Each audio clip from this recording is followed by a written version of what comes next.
Un énorme accident industriel. Voilà comment résumer Cindy, une relecture moderne de Cendrillon avec Lam dans le rôle titre, qui a été vite annulé. Que reste-t-il de Cindy aujourd'hui, 19 ans après son échec retentissant? La comédie musicale de Luc Plamondon et Romano Musumara nous revient par des flashs délicieusement kitsch, une obscure chanson sur une rave party. Les improbables costumes de Karine de la Star Academy et d'Assia, des rimes en axe qui piquent les oreilles. Autant de souvenirs capturés en vidéo qui tournent sur YouTube et sur les réseaux sociaux. Nous prouvons que oui, le spectacle a bien existé et a même été joué au Palais des Congrès. C'était en 2002, à l'époque où Luc Plamondon était au sommet grâce au succès colossal de Notre-Dame de Paris.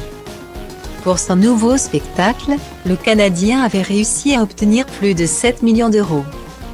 Soit le budget d'un long métrage français, avait à l'époque déclaré Charles Tallard. Le producteur de Cindy. Costume Givenchy, décor censé être majestueux, location du Palais des Sports. Promotion massive, en dépensant autant, l'homme d'affaires espérait amortir ses investissements en 4 mois. Misant sur l'immense succès du show. Mais ce n'est pas vraiment ce qui s'est passé. Dans un article consacré à l'échec de Cindy, Vice raconte ce lundi 5 juillet ce qui s'est passé en coulisses durant la préparation. Puis la courte exploitation de la comédie musicale. On apprend notamment que Charles Tallard voulait que les choses aillent vite. Sans doute un peu trop. Les répétitions se sont passées à Caen pendant 6 mois. La production avait déjà réservé le Palais des Congrès pour septembre 2002. On travaillait sous pression, pendant que les chanteurs et danseurs apprenaient tout au fur et à mesure. Mignon d'écrire la pièce, raconte à Vice Romano Musumara, le compositeur de Cindy. Un travail dans l'urgence permanente qui ne correspondait pas du tout aux méthodes habituelles de Luc Plamondon. Comme l'a raconté Judith Bérard, une des chanteuses, on tient là une des explications de l'échec du spectacle. Plamondon est un être libre. Il ne travaille pas bien avec un fusil sur la tempe. On nous donnait des maquettes pas terminées sur lesquelles on travaillait.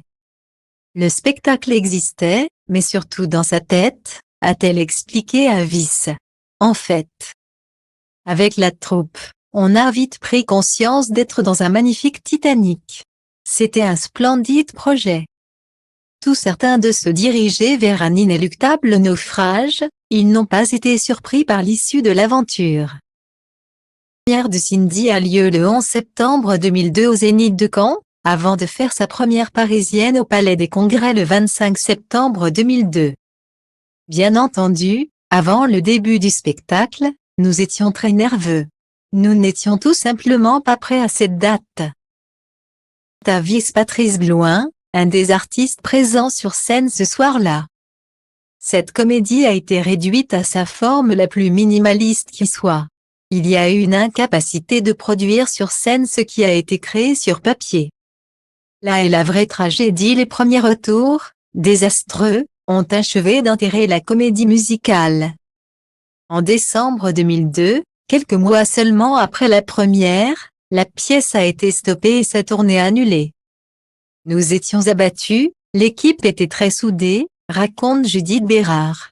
C'était une catastrophe. Ça a collé à la carrière de certains chanteurs qui n'ont pas pu rebondir après cet échec. On pense bien sûr à Lam, mais aussi à tous les autres membres du casting qui sont retournés dans l'ombre juste après.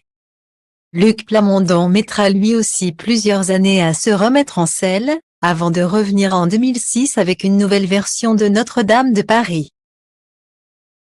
En revanche, qu'il tente un remake de Cindy un jour.